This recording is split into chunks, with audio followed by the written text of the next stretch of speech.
Besides Nathalie Dupree, Charleston only knows one other good author and cook, and that is Holly Herrick. I had a chance to talk with her for this edition of Quintin's Close-Ups. Holly, I've heard about you for a while, and I've seen most of your work, but this is my first time actually meeting you. I know, it's such a pleasure, Quintin. Yeah, thank you so much. How are you doing? I'm good. As I was telling you earlier, I'm taking my first day off basically really in about a year, because I just finished writing my second book in this year. And yeah, actually, this is the first one this year, really? And the second one is coming out in October. Well, talk to me about that. How did that idea come about? The idea, well, this is actually a series. It's a French cooking series. Yes. And I sort of have the French background, yes. So the editor it was really her idea to do a French cooking series, The French Cook. Oh, yeah. And because that's my background, and because I really like her, and I think she really likes me, she actually enlisted me to kind of charge ahead with it. So sauces was the first that I just finished, eclairs and cream puffs, and I'm getting ready to start soups and doughs et potages. Wow. Oui. You are the author of, from what I read, 5 cookbooks. 5, yeah, it's actually, I think 6. Okay. I want to say 6 with this one.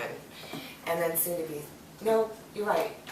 I am published with 5, soon to be. This is what I mean, it's been crazy. I know, don't worry about it. Cream puffs and eclairs will be 6, and then the soups one will be 7. And out of all those particular cookbooks, which is your favorite and why? Oh gosh, they're all like babies to me. Really? All of my books are, because I don't have children. I have a dog who Sure. met, Yeah. and a cat, and they're all very personal, and they all have their own personalities of their own.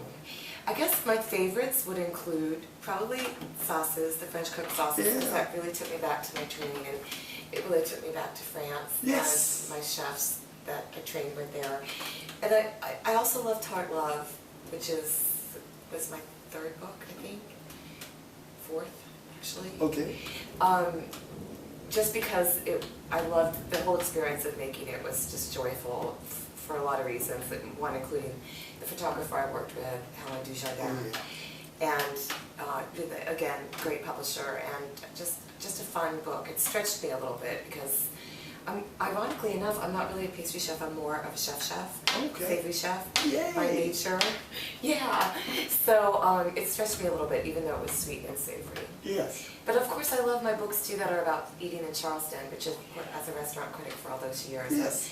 I still remain very close to, in my heart and as much as possible in my mind and my taste buds, the Charleston dining scene. And Savannah. Oh yeah, Charleston. Savannah. I love Savannah. I spent the summer before, I think, down there researching Food Lover's Guide to Charleston and Savannah. It was one heck of a hot summer. Oh yes, whew, like that that. particular summer was extremely hot. Spring too. Oh, yeah. Unlike our spring this year, it was very hot. But yeah, so I feel very blessed. Yes, that's awesome. Well, a lot of people know you as a chef and as an author, but at the end of the day, who is Holly Herrick? Oh gosh, that is a really loaded question.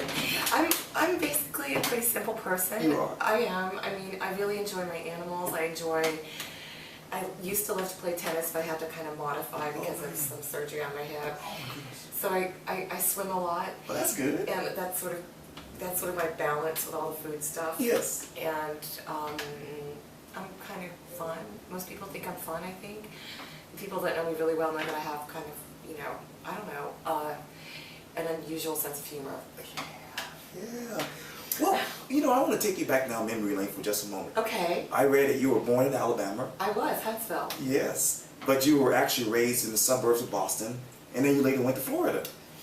Yes, it wasn't really the suburbs. It was at that. Now I guess it's considered the suburbs. Okay. It is an hour west of Boston, and we're talking. You're talking a timeline. It's longer than yours.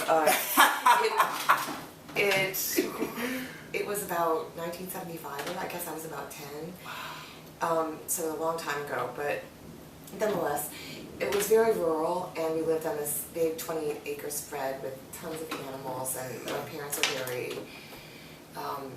It was very important to them that the ethics of work were instilled into us. So my sister and I took care of the chickens and all of that. Yes, we moved to Florida when I was about 12, I think, and I wasn't very happy about that. Really? No, because I really loved my friend Kathy Kimmel and my animals, and all of those had to go away. But it turned out that Florida was a great experience, really, because I was like such a country bumpkin. I mean, I showed up with my little Mary Janes and, you know, and all the kids in Florida that seemed so sophisticated to me just kind of looked at us like, where did you come from? Right.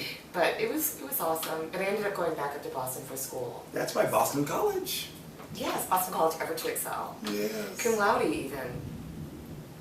Oh, and I'm just listening, I'm enjoying this.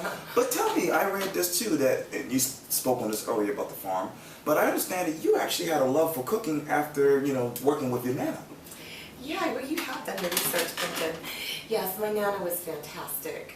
I feel like she's always with me, even though she's been gone now for, gosh, probably 30 years. Maybe just about 30 years. Nana was from Nova Scotia, and she was the last of 26 children.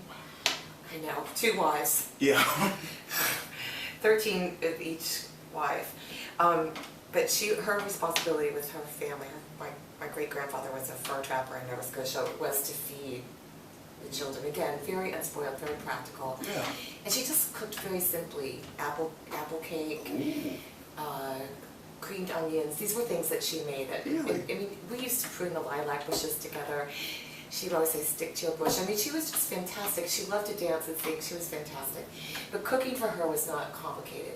It was, her goal in cooking was to feed people. I mean, she basically, when my father was growing up, it was the Depression, and it was New Jersey, and she would take, my father tells me, and that doesn't surprise me knowing her, would take in people that were hungry and feed them. God bless her soul. So she was, my grandfather worked for, I was the GM at one of the regional stores up there, grocery stores. So my father, even though it was a Depression, always had food, and a lot of people didn't then, and now he would always feed them. So she was very generous and very real, and that really came through in her cooking, and I think that's one of the things I love most about cooking. I also love to feed people. Yeah, it seems like it. And I read too, actually you were growing up, and you decided to become a journalist. You know, I'm wondering, when did the journalism bug bite you? I think it bit me when I was in 2nd grade when, well, I always liked, words always appealed to me, but in 2nd grade I got an award for a haiku I wrote. And then later, much later, so I studied journalism in college, it's true, but I ended up going into advertising sales for the publishing company called Ziv Davis. Right. A very great publishing company. I mean, I learned so many things there. But, you know, one of my jobs as a sales rep was to write follow-up letters. And this guy that I worked with, Sherman Horowitz, constantly was saying to me, Holly, you write such amazing letters. You should be a writer. You should not be doing this. And then I got married, and then I actually had a window where I could rethink what I was doing. Yeah. And actually I moved to Minneapolis, and I had a lot of time on my hands, which is kind of where, because I had to leave my job in New York. And that's a really long story. But bottom line is, a lot of time on my hands, and that's where I really refound cooking and decided to direct it into writing about food as opposed to journalism, which frankly can be a little bit depressing. Yes. Some of it. That's why I like doing these interviews too, you know? Right. Yes. And I want to piggyback to college for a moment. What was so attractive about Boston College that made you go there?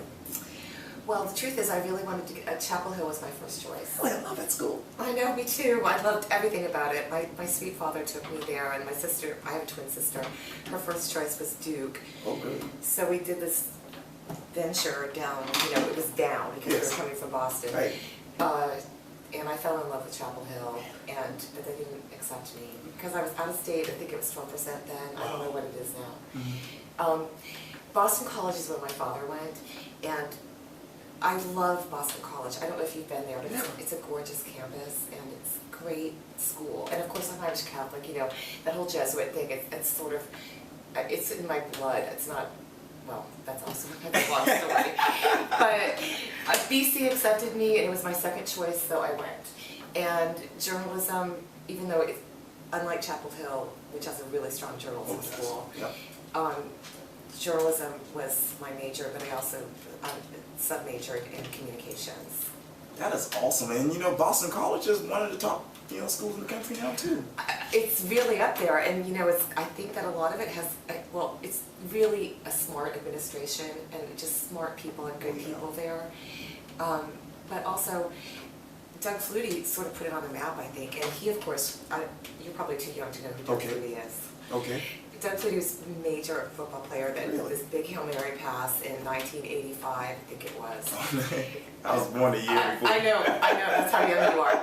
It's scary. Yeah, I know, right? No, but he got the Heisman.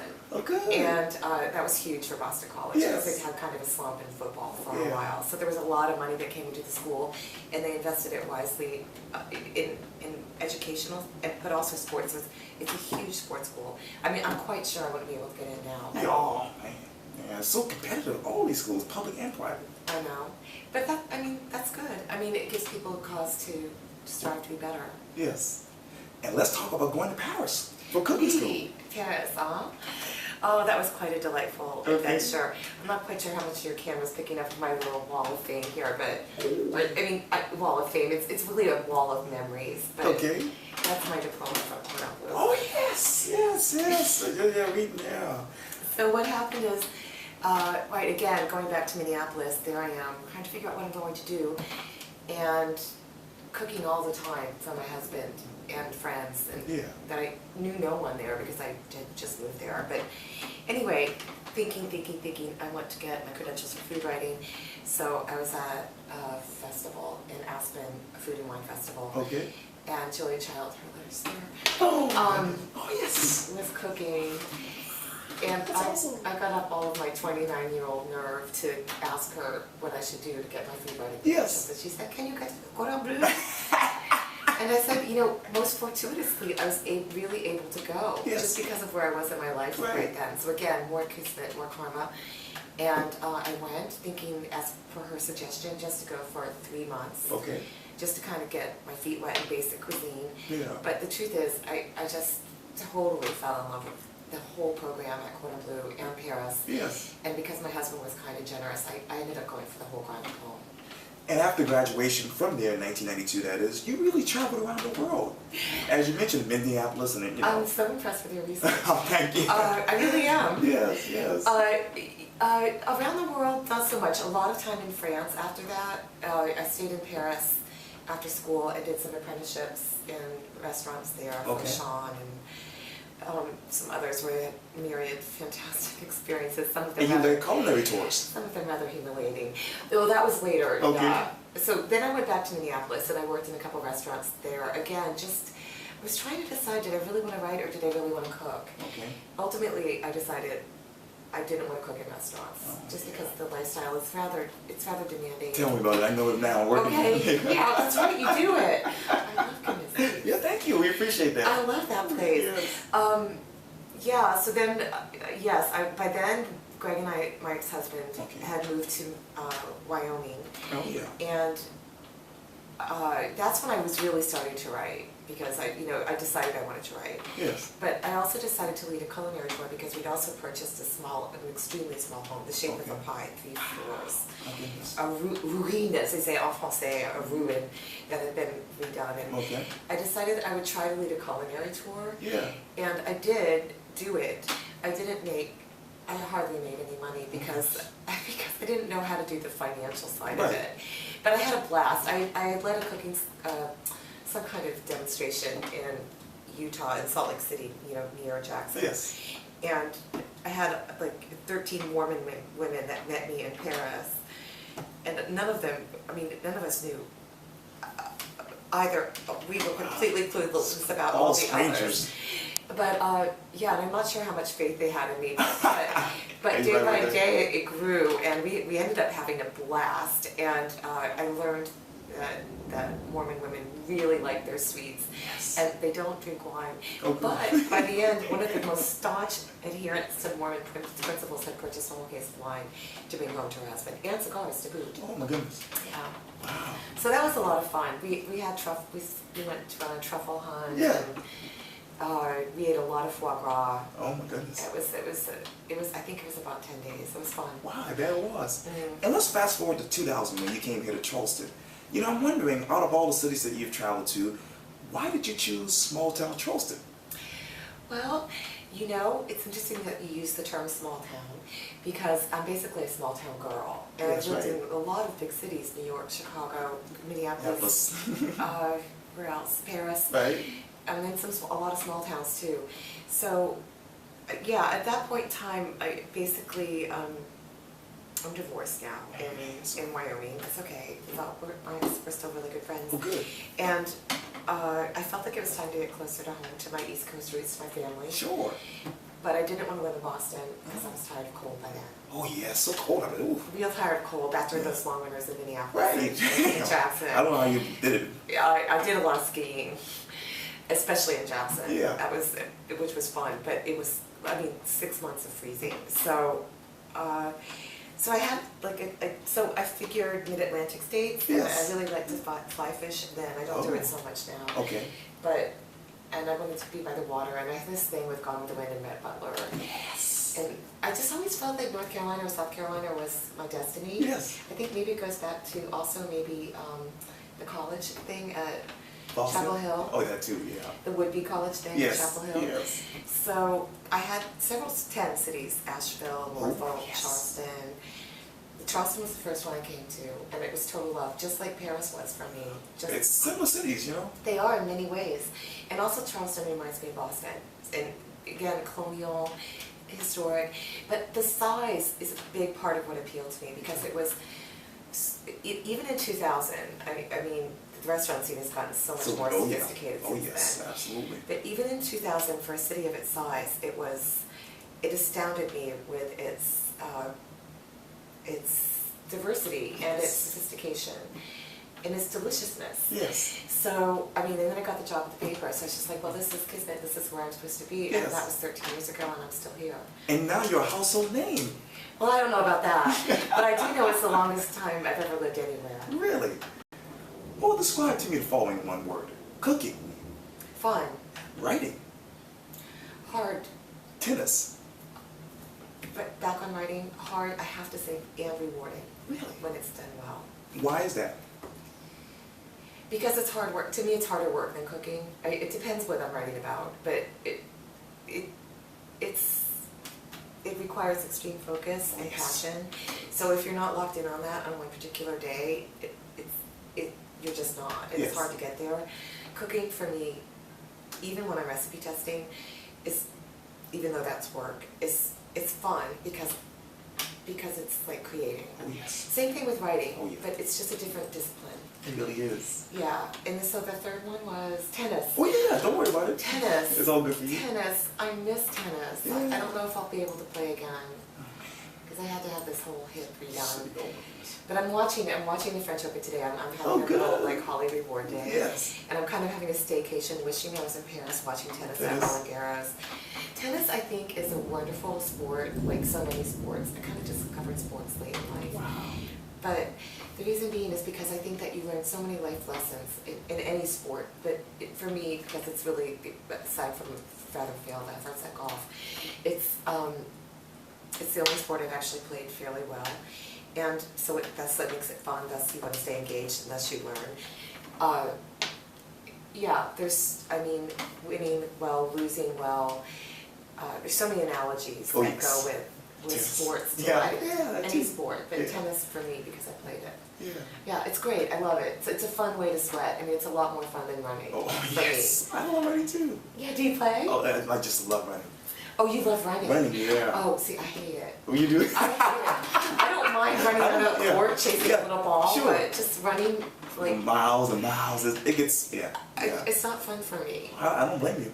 But a lot of people, I have some very good friends that love running. Yeah. I guess you're one of them. No, thank you. Yeah. One word to describe Holly Herrick. Gosh, I don't know. Enigmatic. I think I'm pretty. I don't think I'm predictable. I think I'm pretty reliable in general. You are. I'm loyal. You are. I'm trustworthy. Sure. But I can get a little bit off track if people annoy me or don't treat me right. That's the same with me. That happened recently, yesterday, but yeah. Oh, I'm sorry. Yeah. I hate it when that happens. It makes me sad. Yeah. Oh. But mostly I'm very happy. Yes, you I'm seem a pretty that way. upbeat, happy person. Yes, you are. Well, let's talk about your future, because I can't let you go without me asking you about your next chapter. Well, I'm contracted to do so. Cream Puffs and Eclairs Right. is coming out in October. Yeah. And then the next book is on the soup potage d'eau for the series. But somewhere in between, I really would like to start writing a culinary romance novel series. You should do that. I actually have a great title, but I'm afraid to share it unless somebody takes No, it.